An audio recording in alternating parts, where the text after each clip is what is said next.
La historia se repite. Pedro Sánchez, el número uno, que así le llamaban los ahora investigados por corrupción, está comprometido en el centro de la polémica tras conocerse el último informe de la UCO. Un informe de unas 200 páginas que coloca al presidente del Gobierno en una posición un tanto delicada al señalarle como el responsable de haber autorizado el polémico viaje de Delcy Rodríguez a España, a pesar de que en aquellos días la narrativa oficial era la de la negación absoluta.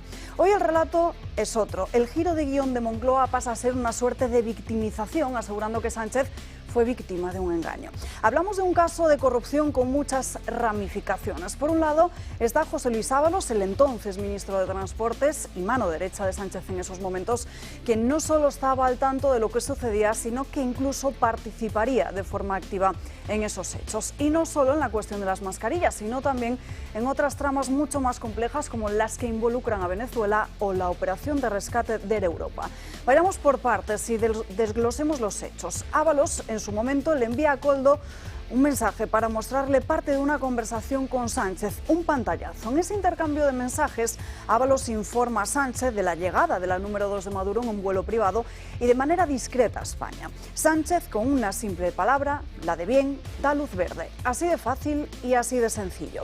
El entonces ministro de inmediato se reúne con Rodríguez en enero de 2020, a pesar de que la entrada de esta en suelo europeo estaba prohibida por Bruselas. Y es que no hay que olvidar que el aeropuerto de Barajas también es suelo europeo.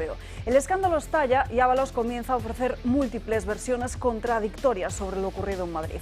Lo que hoy sabemos gracias a este informe es que Sánchez estaba al tanto de todo y que además fue quien dio la autorización para que se violara una orden europea. En otras palabras, el presidente del Gobierno de España permitió que se cometiera una ilegalidad en su propio país. Ante esta evidencia, Moncloa ha cambiado su versión, admitiendo que sí, que Sánchez autorizó esa visita, pero alegan que ahora desconocían la prohibición que pesaba sobre Delcy Rodríguez. Sin embargo, este es solo uno de los hitos de esta compleja trama. En ese mismo informe de la UCO se menciona también a Víctor de Aldama, empresario y cabecilla de la trama. El informe de la Guardia Civil detalla cómo él pudo haber facilitado una transacción de oro entre Rusia y Venezuela, valorada en atención la friolera de casi 70 millones de euros. La historia se complica aún más cuando descubrimos que Aldama también usó su relación con Ábalos para influir en la concesión del rescate de Europa por parte del Gobierno español. Según el informe, Sánchez, Ábalos y la ministra Nadia Calviño se reunieron una mañana de julio de 2020 para tratar ese tema.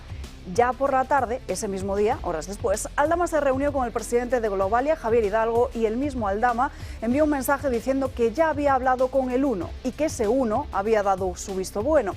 La UCO no tiene dudas, el número uno es Pedro Sánchez y 4 meses más tarde el rescate de Europa se hizo efectivo. Una trama que apunta directamente a la Moncloa y que no deja de sumar ramificaciones. Lo que sabemos ya es de por sí muy grave, pero cabe preguntarse cuánto más falta por destapar. Dentro del Partido Socialista los nervios, como se pueden imaginar, están a flor de piel y es que hay temor de que Aldama cante la traviata ahora que está en prisión provisional sin fianza. La mentira es la base de este gobierno, la justicia dirá si la corrupción también lo es. Hemos sido testigos de múltiples versiones, de una narrativa cambiante y de un juego de sombras. Y cuando alguien cae en la mentira en varias ocasiones, difícilmente parece que se pueda detener. La cuestión aquí no es solo la corrupción ética, sino una corrupción sistémica que afecta al núcleo de Pedro Sánchez. Y es irónico porque Sánchez y Ábalos fueron, lo recordarán, los artífices de la caída de Mariano Rajoy, precisamente por la corrupción.